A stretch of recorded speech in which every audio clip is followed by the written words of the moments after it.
मेरा नाम डॉक्टर नाजिश भट्ट है। मैं कंसल्टेंट गैस्ट्रोएंटरोलॉजिस्ट हूँ जिना पोस्ट ग्रेजुएट मेडिकल सेंटर में, और मैं नेशनल मेडिकल सेंटर और आगा खान हॉस्पिटल से भी वाबस्ता हूँ।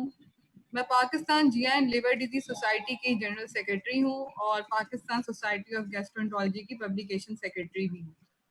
आज जो हमारा ये वेबिनार करने का जो मकसद है, जो हम गेट्स फार्मास्यूटिकल की हेल्प से ये हमने अरेंज किया है और हम कर रहे हैं, और हम उनके शुक्रगुजार हैं कि उन्होंने ये मौका दिया है कि हम अपने जो आम पब्लिक है और जो हमारे मरीज हैं जो आजकल कोविड-19 कोरोना वायरस की वबा की वजह से OPDs अटेंड नहीं कर पा रहे, और उनके बहुत सारे सवालात हैं कोरोना से रिलेटेड नहीं। कोरोना की तो बारे में आजकल मालूमात हर जगह पे मौजूद है, लेकिन जो उनको मेडिकल इश्यूज हैं, और हम सब का ताल्लुक मैदे और जिगर की बीमारियों से है, और इस तरह की बीमारियां रमज़ान के अंदर बहुत ज़्यादा हो जाती हैं और कोरोना की वजह से OPDs नहीं हो रही।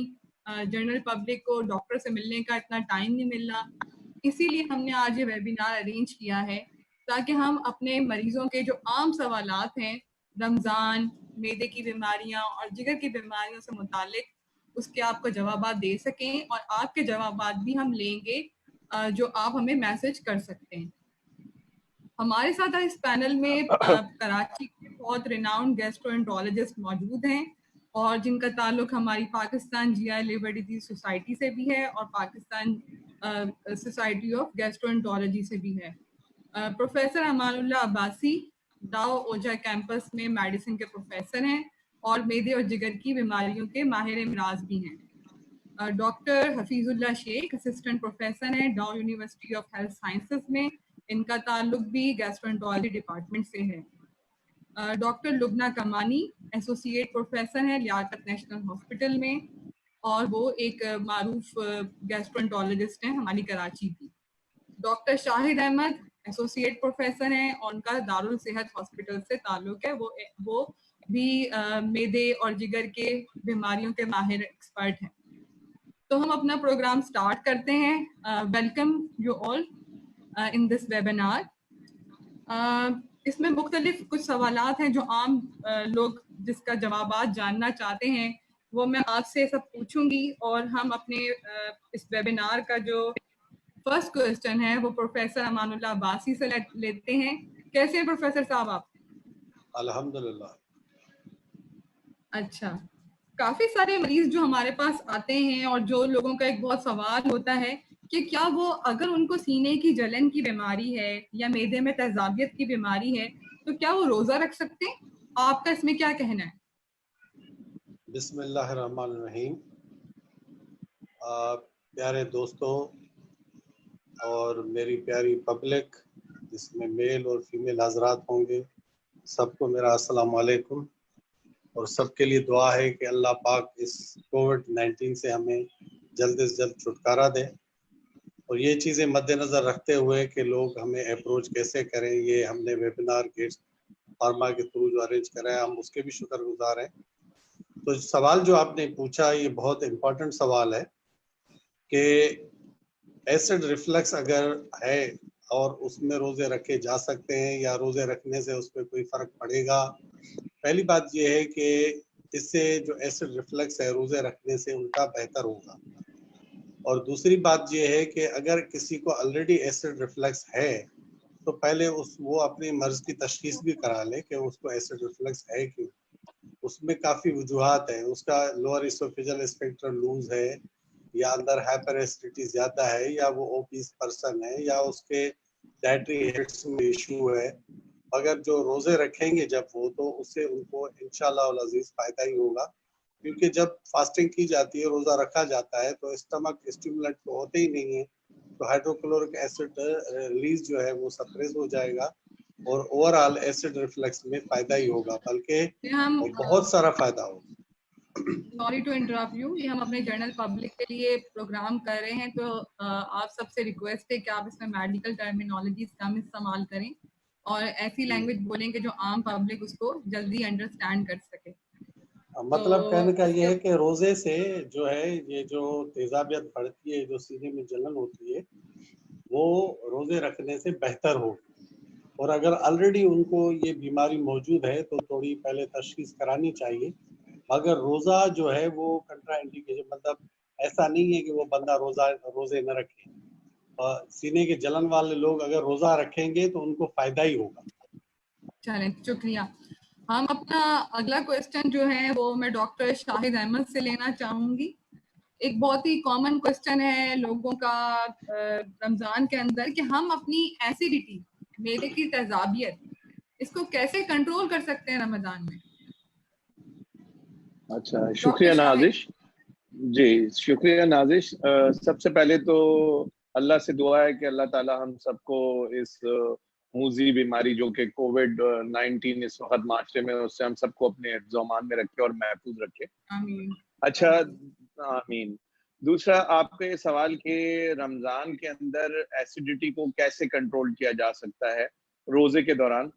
तो एक तो चीज़ ये है कि जैसे कि आम ऑब्जर्वेशन जो देखी गई है, वो ये देखी गई है कि रोज़ों में हम लोग जो हैं बजाय एतदाल परस्ती का रास्ता इख्तियार करें, बाज़ दफ़ा लोग उसके अंदर भूख के खौफ से बहुत ज़्यादा खाना शुरू कर देते हैं और बहुत सारी मिर्च, मसाले वाली चीज़ें, तली हुई चीज़ें सहरी के अंदर, अफ्तारी के अंदर खाते हैं और एक साथ खाने की कोशिश करते हैं, क्योंकि आपको खुद भी पता है कि रोज़े के दौरान इतना टाइम नहीं होता इन बिटवीन द फास्टिंग के आदमी कुछ अपनी डाइट को मैनेज कर सके, तो वो एक फ़ियर के साथ बहुत ज़्यादा खाना शुरू कर देते हैं।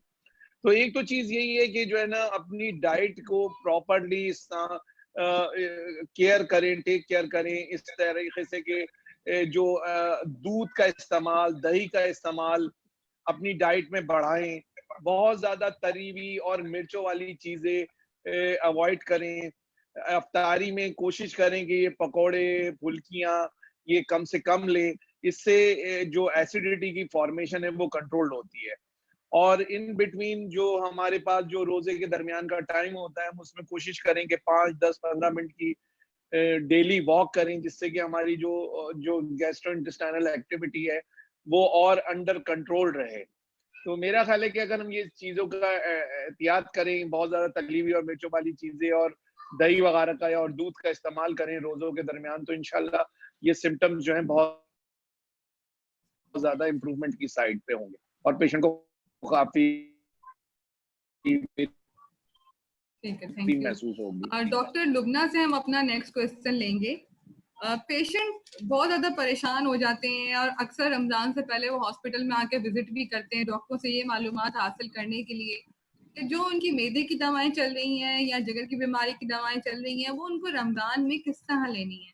तो डॉक्टर लुबना, आप उनको क्या एडवाइस करेंगी, किस तरीके से वो अपनी दवाएं इस्तेमाल कर सकते हैं रमज़ान में? मेरे ख्याल में डॉक्टर लुबना का ना माइक्रोफोन बंद है। माइक म्यूट हेलो है, म्यूट है। हेलो, माइक म्यूट अस्सलाम है ये जो वालेकुम जी, thank you very much doctor Nazish पर। अच्छा, जो दवाइयाँ हैं मैदे के मरीज को और जिगर के मरीज को, वो अक्सर आके हमसे पूछते हैं कि ये दवाइयाँ हम किस तरह लें, क्या इसे बंद करें, कम करें या ज्यादा करें। दवाइयाँ अमूमन वैसे ही चलती हैं, बाज दफा उनमें एडजस्ट करने की जरूरत होती है। जैसे जो दवाइयाँ दिन में 3 दफा ली जाती है, हम कोशिश करते हैं उसे 1 दफा या 2 दफा कर दें, ताकि वो सहरी पे और इफ्तारी पे ले लें बेसिकली। जैसे जो पेशेंट्स होते हैं हमारे पास, जैसे लिवर के पेशेंट्स होते हैं, उनके पेट में पानी होता है, वो कभी कभार डायूरेटिक्स या पेशाब बनाने की दवा लेते हैं, तो उनमें भी एडजस्टमेंट की जरूरत होती है क्योंकि गर्मियां हैं और पेशेंट्स अगर रोजे रख रहे हैं जिगर के मरीज, तो उनमें कहीं पानी की कमी ना हो जाए बेसिकली। तो उनमें भी हमें जो है ना इस बात का ख्याल रखना होता है कि जो पेशाब की दवाइयां हैं उनकी भी एडजस्टमेंट की जरूरत होती है। प्लस जो दवाइयां हैं अक्सर निहार मुंह लेनी पड़ती है।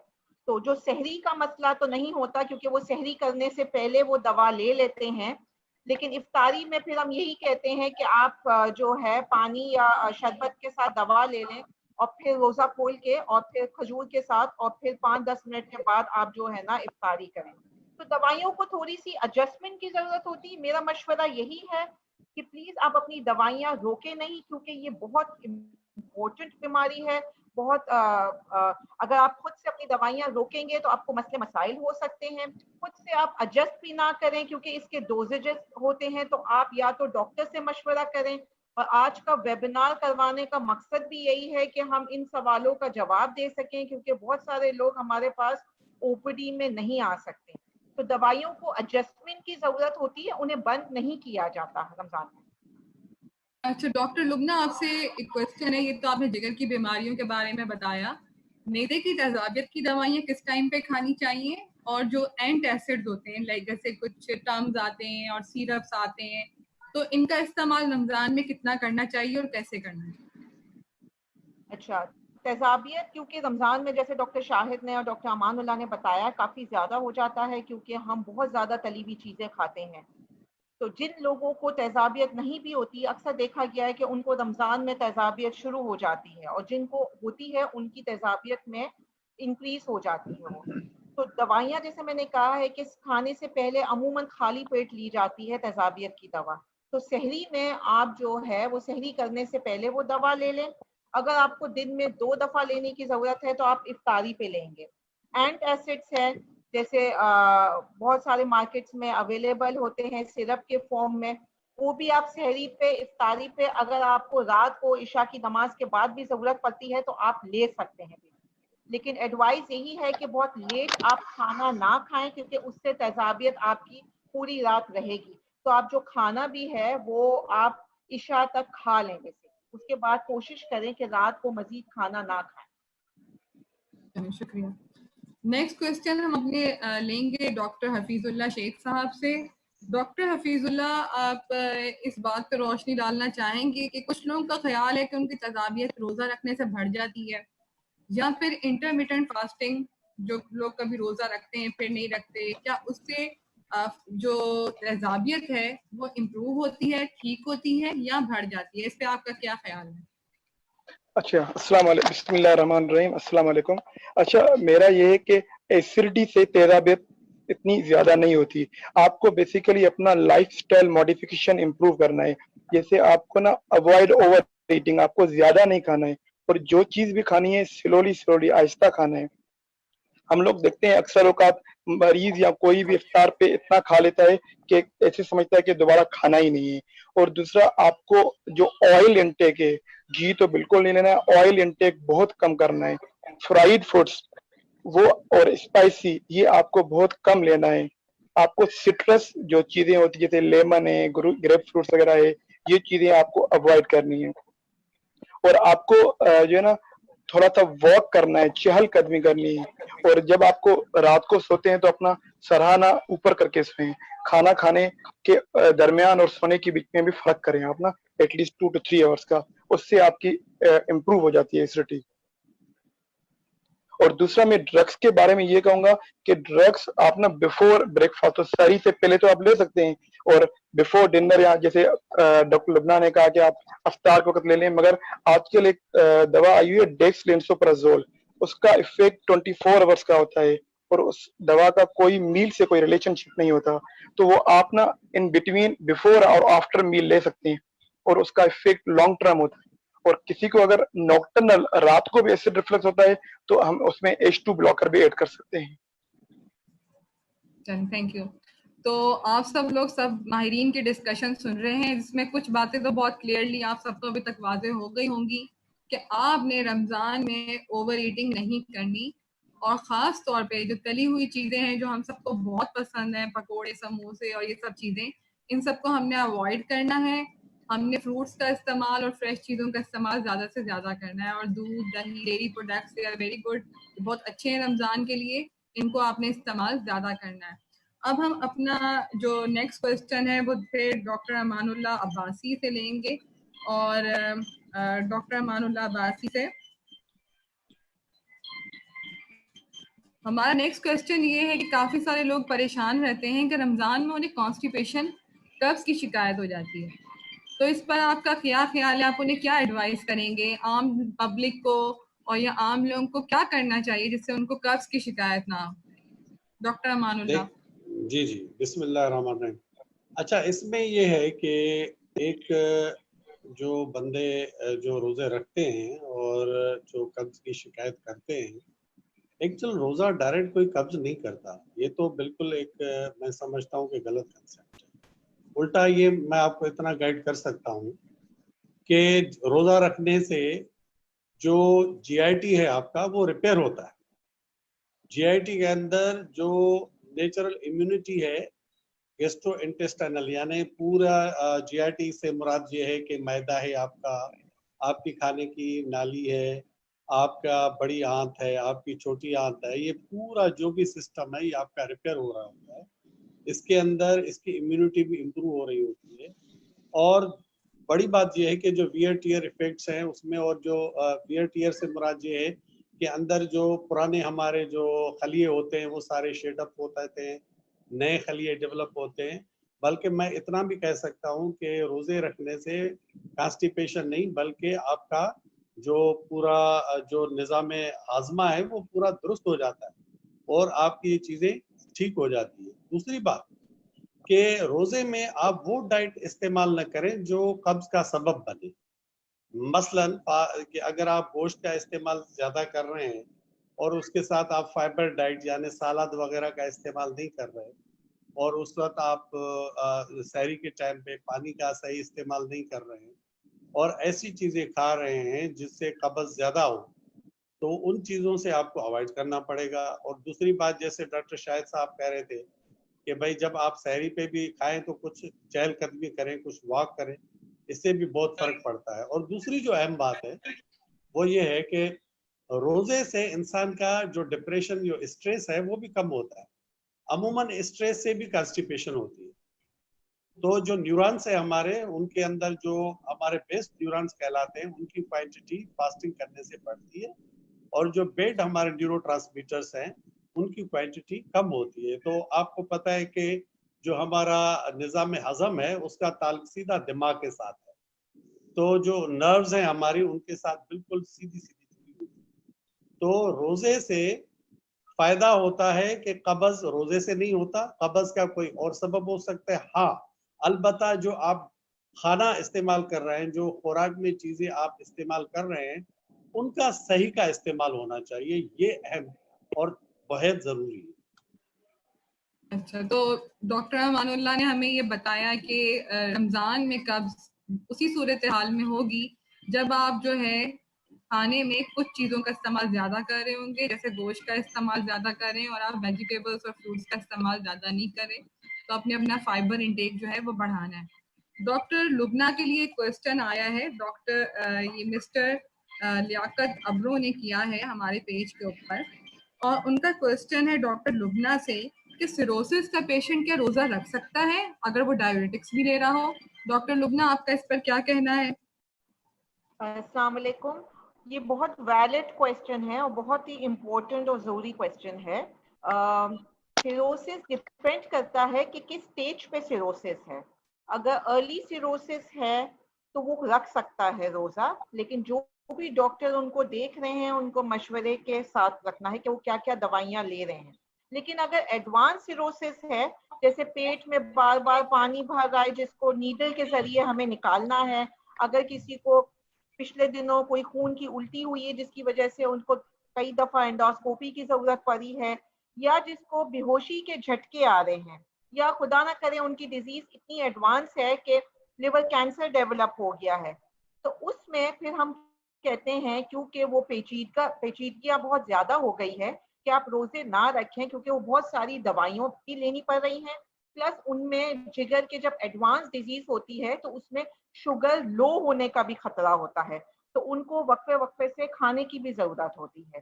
लेकिन अगर अर्ली डिजीज है सिरोसिस, अर्ली स्कोरिंग है, हमारी ए बी और सी स्कोरिंग होती है, तो कोई पेशेंट अगर ए स्कोरिंग में आता है तो वो आराम से रख सकता है अगर उसको कोई और मेजर बीमारी ना हो। जहां तक डायूरेटिक्स का सवाल है, अगेन हमें देखना होगा कि उसकी डोज क्या है और उसके पेट में कितना पानी है, उसके नमकियात का लेवल पहले क्या था। अगर वो बहुत हाई डोज में है और क्योंकि रमजान अब गर्मियों में आ रहे हैं, नमकियात भी अगर उसके पहले रिपोर्टों में कम रहे हैं, तो फिर एडवाइस ये है कि वो रोजे ना रखें, या अगर रखते हैं तो फिर डोज उस हिसाब से एडजस्ट करनी होगी। शुक्रिया। तो आप लोगों को ये देखना है, अगर आपके घर में कोई लिवर सिरोसिस या एडवांस लिवर डिजीज का पेशेंट घर में मौजूद है और वो खून पेशावर दवाइयाँ ले रहा है, बार बार उसके पेट में पानी भरता है, या खून की उल्टियाँ उसको रिसेंटली आई हैं, या उन्हें गनुदगी बेहोशी में जाने का इश्यूज हैं, तो आप उनको रमज़ान के रोज़े रखने से मना करेंगे और उनकी दवाइयाँ बाकायदगी से टाइम पर चलाएंगे। अच्छा, दूसरा क्वेश्चन जो है नेक्स्ट हमें कुछ हमारे व्यूअर्स ने सेंड किया है, डॉक्टर शाहिद अहमद, मैं आपसे पूछना चाहूंगी।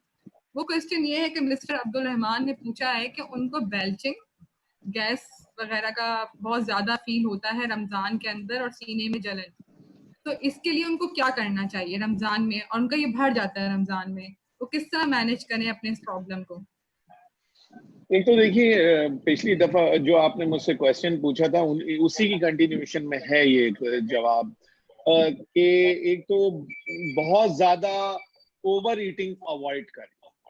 दूसरा ये है कि बहुत ज्यादा स्पाइसी और पकोड़े और मिर्चों वाले आइटम्स बिल्कुल अवॉइड किए जाएं, क्योंकि इससे ज्यादातर यही देखा गया है कि ये ओवर ईटिंग और ये जो स्पाइसी एंड फ्राइड आइटम्स हैं, इससे सिम्टम्स बिल्कुल बहुत ज्यादा बढ़ते हैं।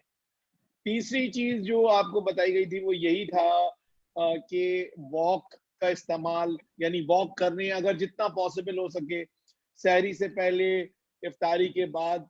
दूसरा यही कि जो डाइट है उसके अंदर हम जो है अल्कलाइन कंपोनेंट्स यानी कि दही का इस्तेमाल, जो न्यूट्रल करते हैं एसिड को, उसका इस्तेमाल करें। बिल्कुल काफी ज्यादा इस्तेमाल की जरूरत होती है दही के, और दूध के इस्तेमाल की काफी चीजों से बेहतरी आती है। और जैसे डॉक्टर हफीज ने भी बताया कि सिट्रस फ्रूट्स वगैरह से भी बहुत ज्यादा बेल्चिंग और एसिडिटी बढ़ती है। तो ये तो हो गई जनरल लाइफ स्टाइल मॉडिफिकेशंस, जो कि गर्ड के और डिस्पेप्सिया के मरीज जो होते हैं, जिसको ये डकारे, बेल्चिंग, सीने में जलन, ये सारी चीजें। बाकी अभी पिछले 10-15 मिनट से हमारे पूरे पैनलिस्ट एक ही बात के ऊपर जोर दे रहे हैं, वो है कि मेडिकेशंस में आपके पास यही प्रोटॉन पंप इनहिबिटर्स आते हैं, जो कि पीपीआई कहलाते हैं, जिसके अंदर डेक्सलेंसोप्रोजोल, लेंसोप्रोजोल, ईसोमिप्रेजोल, जो मार्केट में मुख्तलिफ नामों से, बहुत सारे नामों से आते हैं। इसी तरह H2 ब्लॉकर्स, ये दो मेडिकल की कंपनियां या ग्रुप्स हैं, आप ये समझ लें, कि जिनके इस्तेमाल की जरूरत से इंसान की बेल्चिंग और ये रेट्रोस्टर्नल बर्निंग में काफी ज्यादा बेहतरी आती है। और जैसे डॉक्टर अमानुल्लाह ने कहा था, देखिए रोजों से इस सिम्टम्स की वर्सनिंग का कोई ताल्लुक नहीं है। ये सिम्टम्स अगर किसी को हैं तो वो रमजान से पहले या रमजान के बाद किसी अच्छे गैस्ट्रोएंटरोलॉजिस्ट यानी फिजिशियन को दिखाए, उसको प्रॉपरली इवैल्यूएशन कराई जाए। इवैल्यूएशन में एंडोस्कोपी का टेस्ट होता है, कुछ ब्लड के टेस्ट होते हैं जिसमें H पायलोरी करने की जरूरत होती है। तो अगर किसी को ये प्रॉब्लम्स हैं तो मेरा ख्याल है कि उसको ये एक तो रोजों से इसका कोई डायरेक्ट कोरिलेशन नहीं है, सिवाय कि वो अगर किसी को सिम्टम्स चल रहे हैं लंबे अरसे से, मेडिकेशंस पे भी रिजॉल्व नहीं हो, चाहिए न्यूरोलॉजिस्ट को कंसल्ट करिए और अपनी डिजीज को प्रॉपर्ली अनफोल्ड या इवैल्यूएट कराए, ताकि उसको प्रॉपर ट्रीट किया जा सके। शुक्रिया। डॉक्टर हफीजुल्लाह शेख से हम अपना नेक्स्ट क्वेश्चन लेंगे। डॉक्टर हफीज, लोग जो होते हैं ना, ये बहुत कंसर्न होते हैं कि भाई हम सहरी में क्या खाएं, सहरी में क्या ना खाएं, तो आपकी एक सिंपल एडवाइस क्या होगी लोगों के लिए, आम पब्लिक के लिए, या फिर उन लोगों के लिए जिनको बहुत ज्यादा तेजाबियत के इश्यूज हैं, कि वो अपने सहरी के अंदर क्या चीज इस्तेमाल? देखिए, जैसे हमारे पैनलिस्ट ने बहुत सी मरतबा ये डिस्कस किया है कि आपको ना ओवर ईटिंग अवॉइड करनी है। हम लोग जब इफ्तार पे बैठते हैं, ऐसे लगता है कि हमें दोबारा इफ्तार करनी नहीं है, और जो चीज खाएं स्लोली खाएं। और कुछ चीज होती हैं जैसे ओट्स होते हैं, जो वो स्लो रिलीजिंग होते हैं, वो जो है ना मॉर्निंग में सहरी में खाने चाहिए। उससे क्या होता है कि आपको ना सेंस ऑफ फुलनेस हो जाता है, तो आप पूरा दिन आपको लगता है कि आपका पेट भरा हुआ है। तो एक जो चीज अच्छी है जिसको ओट्स बोलते हैं। दूसरा, आप दालें ले सकते हैं, एग ले सकते हैं, मिल्क ले सकते हैं, हनी ले सकते हैं, शहद बहुत अच्छी चीज है। जैसे डॉक्टर शाहिद अहमद ने कहा, योगर्ट आप ले सकते हैं, दही ले सकते हो, खजूर ले सकते हो। मतलब ये सारी चीजें जो हम पहले डिस्कस कर चुके हैं। सब्जी का इस्तेमाल ज्यादा करें, फ्रूट्स का इस्तेमाल ज्यादा करें, तो इससे जो है ना आप अच्छे सहरी और अफ्तार ओवरऑल कर सकते हैं। और प्लस में आपको जो मेडिकेशन आपको डॉक्टर एडवाइस कर रहा है वो मेडिकेशन आपको प्रॉपरली लेनी है। और अमूमन देखा गया है कि रिफ्लक्स के पेशेंट्स में जो हम प्रोटॉन पंप इनहिबिटर जैसे डिस्कस किया डेक्सट्रोसोप्राजोल, इसका 24 घंटे इफेक्ट होता है। उसके साथ अगर आप प्रोकाइनेटिक भी ऐड कर दें जो मोटिलिटी को इंक्रीज करता है तो वो भी अच्छा जो है ना पेशेंट के बेनिफिशियल हो जाता है। इसके अंदर मैं कुछ बातें ऐड करना चाहूंगी। जैसे हमारी कम्युनिटी में लोगों को चाय और कॉफी पीने का बहुत ज्यादा शौक है, चाय कॉफी प्लस बिल्कुल सॉफ्ट ड्रिंक्स जो होती हैं, कैफिनेटेड ड्रिंक्स। तो आप सब लोगों को मेरा मशवरा ये है कि आप लोग चाय और कॉफी इनको जो है अपनी सहरी में इस्तेमाल ना करें, और सॉफ्ट ड्रिंक्स को। ये सारी की सारी चीजों में डायूरेटिक इफेक्ट है, जिसका मतलब है कि इनसे पेशाब ज्यादा आता है। और ऐसी चीजों से जिनसे पेशाब आपको ज्यादा आएगा, आपके जिस्म का पानी कम हो जाएगा और आपको जल्दी थकन, प्यास और एसिडिटी की भी फीलिंग बढ़ जाएगी। तो आप ऐसी चीजों को अवॉइड करें सहरी के टाइम पे और अफ्तार के टाइम पर भी। इनके बजाय आप ऐसी जो ड्रिंक्स हैं जिनको हम आम लैंग्वेज में लोग कह रहे होते हैं भाई ठंडी चीजें, जैसे योगर्ट ड्रिंक्स हैं, लाइक लस्सी है, उसका बिल्कुल इस्तेमाल आप कर सकते हैं। प्लेन योगर्ट भी आप ज्यादा खा सकते हैं। कैफिनेटेड ड्रिंक्स, इनमें सॉफ्ट ड्रिंक्स हैं, कॉफी है, चाय है, इनका इस्तेमाल आपने कम से कम करना है।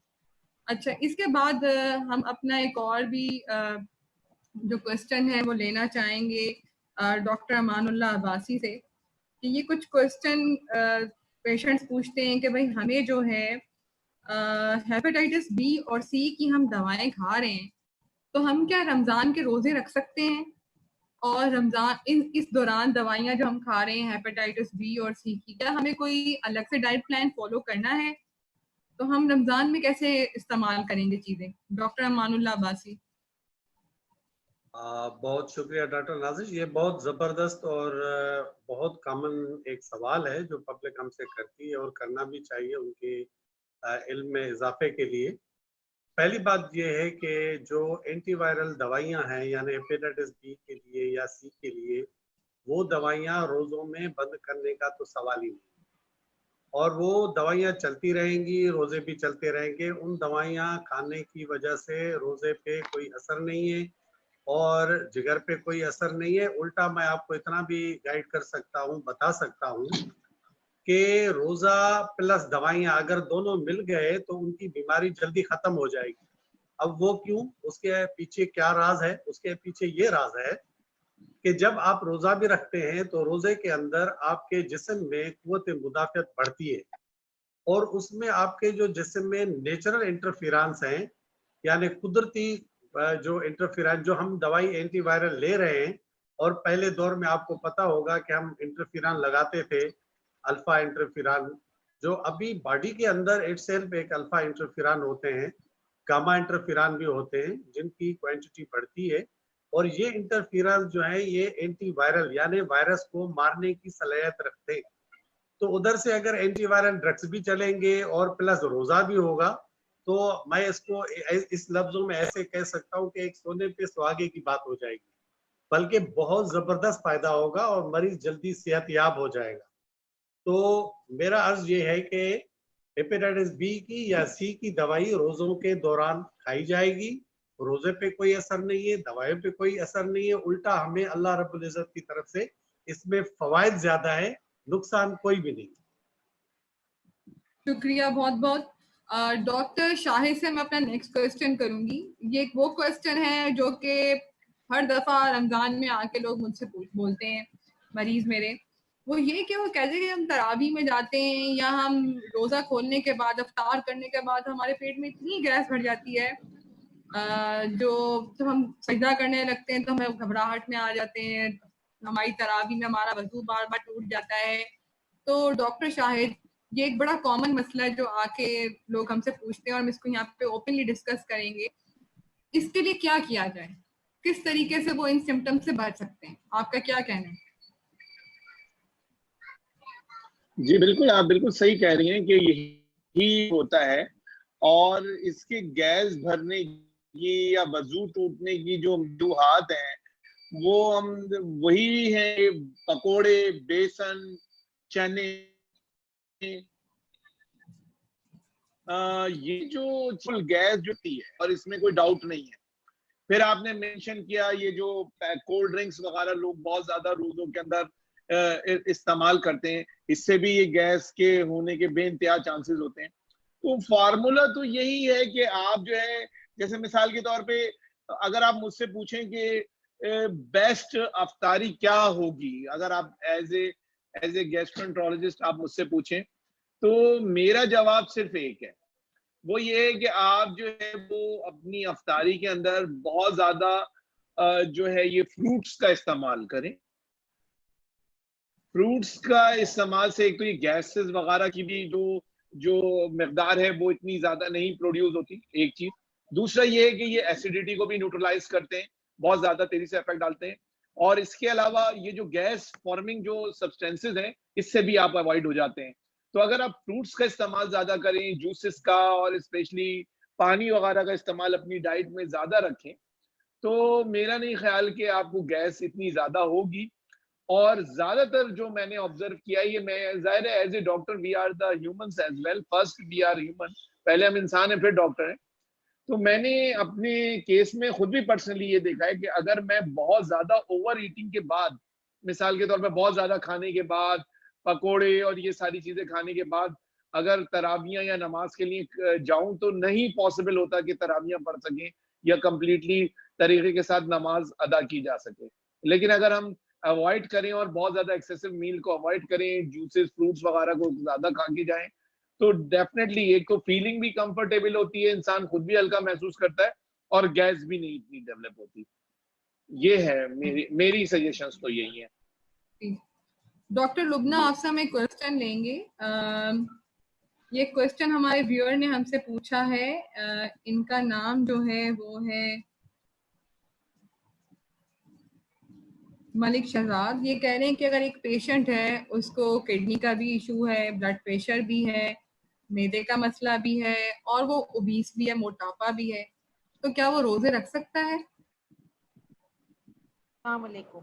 अच्छा देखें, उस डिपेंड करता है कि उसका किडनी प्रॉब्लम कितना ज़्यादा है, डायबिटीज़ या हार्ट कितना ख़राब है। अगेन डिपेंड करता है कि उसकी बीमारियां कितने अरसे से हैं, वो कौन कौन सी दवाइयां ले रहा है, किस स्टेज पे है, कॉम्प्लिकेशंस हुई हैं कि नहीं हुई है। अगर अर्ली स्टेज पे डायबिटीज़ है जो वेल कंट्रोल्ड है, किडनी का भी प्रॉब्लम अगर मेजर नहीं है, मामूली है, और एसिडिटी भी बहुत ज्यादा नहीं है, तो वो बिल्कुल रोजे रख सकता है। सिर्फ अगर एसिडिटी भी है तो उसमें तो हम रोजे मना नहीं करते हैं बेसिकली। जैसे हमारे दूसरे स्पीकर्स ने भी कहा है, दवाइयां एडजस्ट कर लेते हैं, खाने की चीजें एडजस्ट कर लेते हैं। लेकिन जो किडनी है, जो डायबिटीज है, जो हार्ट की मेडिकेशन है, वो जो भी उनके फिजिशियंस है उनसे एडजस्ट करवाना होगा। जो पेशेंट्स डायलिसिस पे है, एडवांस रीनल फेलियर है जिनको, या जिनकी है ना डायबिटीज बहुत बुरी है, इंसुलिन के टीके लग रहे हैं, जिसमें बार बार अगर शुगर लो हो रही है, तो उनको अपने फिजिशियन से पूछ के इजाजत लेके रोजा रखना चाहिए। अमूमन अगर चीजें कॉम्प्लिकेटेड होती हैं, जिन मरीजों को मल्टीपल मसले मसाइल होते हैं, उनमें फिर हम कहते हैं कि रोजा ना रखें, जिसमें चीजें मैनेज नहीं हो सकती और हमें ऐसा लगता है कि कॉम्प्लिकेशन होने के चांसेस ज्यादा हो। जहां तक मोटापा या ओबेसिटी की जरूरत है, तो उनके लिए तो रोजे बहुत ही अच्छी चीज है, और मेरा एक ख्याल है उनके लिए तो पूरा साल ही वो रोजे रखें ताकि उनका वजन कम हो जाए। क्योंकि आजकल वजन कम करने के लिए वो इंटरमिटेंट फास्टिंग का कह रहे हैं कि आप 16 घंटे 17 घंटे खाना ना खाएं। ये एक न्यू कॉन्सेप्ट है, और हमें अल्लाह ताला ने रमजान के हवाले से पहले से ये बातें बताई हुई है हमारी हदीस में। तो जो जिनको मोटापे का शिकार है, जिनका वजन ज्यादा है, उनके लिए तो रोजा एक बहुत ही अच्छी चीज है। उनके लिए तो बल्कि रमजान में एक मौका दिया जाता है कि वो अपने कुछ वजन, कुछ किलोस जो है कम कर लें।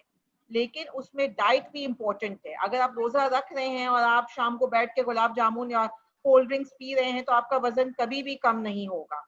जैसे कि डॉक्टर नाजिश ने बताया कि योगर्ट वाली चीजें हैं, जैसे लस्सी है, दही वाली ड्रिंक्स है, उसी के साथ मैं एक चीज ऐड करूंगी कि आप हनी के है ना शरबत भी बना सकते हैं। आप चीनी की बजाय, अगर आपका वजन ज्यादा है, तो आप पानी में नींबू डाल दें, हनी डाल दें, पुदीने के पत्ते डाल दें। ये बहुत अच्छी एक ड्रिंक बनती है और इसमें आपका वजन भी इंक्रीज नहीं होगा। और प्लस आपने वो चीजें खानी, जैसे फ्राइड आइटम्स नहीं खानी है, वो चीजें खानी जिससे वजन नहीं बढ़े। सहरी पे भी आप फ्राई आइटम की बजाय, जैसे डॉक्टर हफीज ने कहा, उबला हुआ अंडा खा सकते हैं आप, उसमें आपका वजन नहीं बढ़ेगा। तो यस, आप रोजे रख सकते हैं, मोटे लोग जो होते हैं। और जहां तक किडनी और डायबिटीज और हार्ट का है, वो डिपेंड करता है कि आपको कितनी कॉम्प्लिकेशन है और कितनी सीवियर है आपकी। शुक्रिया बहुत बहुत डॉक्टर लुबना। तो मेरे ख्याल में जो हमारे व्यूअर्स हैं बहुत खुश हो रहे होंगे, क्योंकि हम उनको मेडिकल एडवाइस भी दे रहे हैं और साथ साथ उनको जुबैदा आपा के टोटके और साथ में उनको रेसिपीज भी समझा रहे हैं। तो आई थिंक सबके सब लोग बहुत खुश हो रहे होंगे। अच्छा, एक क्वेश्चन यहाँ पे पूछा गया है एक व्यूअर की तरफ से कि जो दवाइयाँ हमें खाली पेट खानी होती हैं मैदे के लिए, वो हम किस तरह खाएं। तो उसका मैं सिंपल आंसर आपको ये देना चाहूंगी कि एक बात तो आपको डॉक्टर हफीजुल्लाह शेख ने भी बताई कि डेक्सलेंसोप्राजोल इस वक्त एक प्रोटॉन पंप इनहिबिटर दवाई मौजूद है, जिसको आप यूज कर सकते हैं किसी भी टाइम, उसमें खाली पेट होना जरूरी नहीं है। लेकिन अगर आप दूसरी दवाई यूज कर रहे हैं और वो आपको ज्यादा इफेक्टिव लगती है, इसमें इसोमेप्राजोल, ओमिप्राजोल शामिल है, तो आप जब सहरी के लिए उठते हैं तो आप सहरी के टाइम फौरन वो खा लें मेडिसन। उसके बाद जो है वो आप जो है वो अपना रोजा रख सकते हैं। और जब आपका रोजा खुले अफ्तार के अंदर, तो आप शरबत और खजूर के साथ अपनी मेडिसन ले लें, नमाज अदा कर लें, उसके बाद आके अपनी बाकी इफ्तार करें। हम वेलकम करेंगे डॉक्टर सज्जाद जमील को, जो कि असिस्टेंट प्रोफेसर हैं लियाकत नेशनल हॉस्पिटल में। ये इस वक्त एक इमरजेंसी केस को मैनेज करने में मसरूफ थे और इस वजह से इन्होंने हमें लेट ज्वाइन किया है। अस्सलाम वालेकुम डॉक्टर सज्जाद, कैसे हैं आप? अच्छा, हमने काफी सारे क्वेश्चंस कर लिए हैं सबके साथ, अभी हम बिल्कुल एंड के ऊपर ही अपने क्वेश्चंस में थे। तो कुछ मैं क्वेश्चन आपसे पूछना चाहूंगी जो हमारे व्यूअर्स हमें भेज रहे हैं।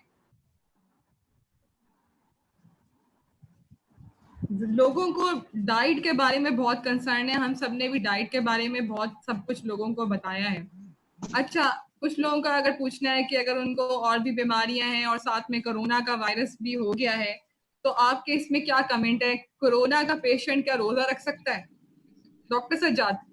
मेरा जवाब ये कि एक तो कोरोना की इलनेस डिफाइन होती है कि माइल्ड, मॉडरेट, सीवियर है। अगर मॉडरेट या सीवियर बीमारी है तो उसको तो अस्पताल में होना चाहिए और उसको डॉक्टर्स के अंडर केयर मॉनिटरिंग में होना चाहिए। अगर माइल्ड इलनेस है तो वो रोज़ा रख सकता है, और लेकिन फिर भी उसको क्वारंटीन में रहना चाहिए। और जो सारी जनरल प्रिकॉशंस हैं, हाथ धोने की, सैनिटाइजेशन की और घर वालों से एहतियात करने की, तो वो प्रिकॉशंस करनी चाहिए। माइल्ड इलनेस में अगर उसको कोई जनरल जीआई सिम्टम्स नहीं है, क्योंकि कुछ कोरोना के मरीजों को उल्टी, मतली, डायरिया हो सकता है। अगर उनको माइल्ड कोरोना इलनेस के अंदर ऐसी बीमारी है या अलामात नहीं है तो वो रोज़ा रख सकते हैं। मॉडरेट टू सीवियर इलनेस है तो उसको जिस तरह मैंने बताया कि अस्पताल में होना चाहिए और डॉक्टर्स की ज़ेर निगरानी होनी चाहिए।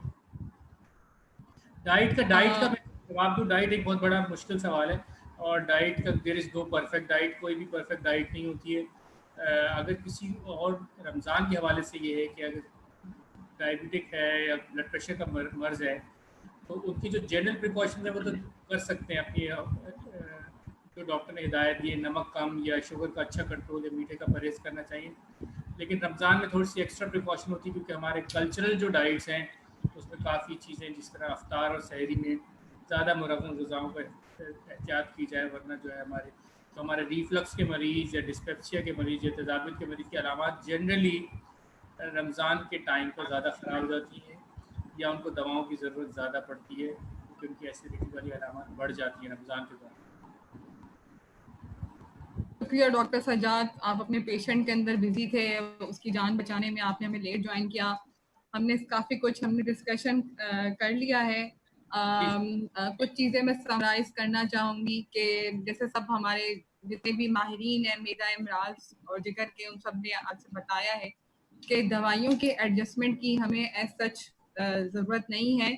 हमने उनको उन्हीं के टाइम पे इस्तेमाल करना है। आप यहाँ सहरी के टाइम पे या कुछ दवाएं एक दफ़ा दिन में खाने की हैं, हेपेटाइटिस सी और बी की 2 दफ़ा खाने की रेयरली कुछ दवाएं मौजूद हैं। तो एक दफ़ा खाने की दवाई है तो आप सहरी या अफ्तार के टाइम पे ले सकते हैं। ओमिप्राजोल, इसोमेप्राजोल, डेक्सलेंसोप्राजोल, जो तेज़ाबियत की दवाएं, इनके बारे में बहुत तफसील से बता दिया। डाइट हमने क्या करनी है, सब चीज़ें आपसे डिस्कस कर ली। आखिर में कुछ अहम चीज़ें हैं जो उम्मीद है मुझे इंशाल्लाह कि इस रमज़ान में हम सबको एसिडिटी, सीने की जलन मैदे का दर्द और गैस की तकलीफ कम होगी। उसकी सबसे बड़ी वजह ये है कि अब इस दफ़ा हम सबको घर पे रहना है, हमें दावतों में नहीं जाना, हमें होटल्स में रेस्टोरेंट्स में रोज़ा खोलने नहीं जाना। हम सब लोग अपने घर में रह के रोज़ा अफ्तार करेंगे और हम सादा खाना खाएंगे, हेल्दी फूड इस्तेमाल करेंगे, ग़िज़ाइयत से भरपूर वेजिटेबल्स और फ्रूट्स का इस्तेमाल करेंगे क्योंकि उसमें एंटीऑक्सीडेंट्स हैं जो हमारी इम्यूनिटी बढ़ाते हैं। वो हमारी जो पहले से मौजूदा बीमारियां हैं उनमें भी हेल्प करेंगे और हमारे खुदा ना खास्ता अगर किसी को कोरोना होता है तो उसके लिए भी फ़ायदेमंद है और इम्यूनिटी हमारी जो कुव्वत मुदाफ़ियत है उसको बढ़ाने के लिए भी फ़ायदेमंद है।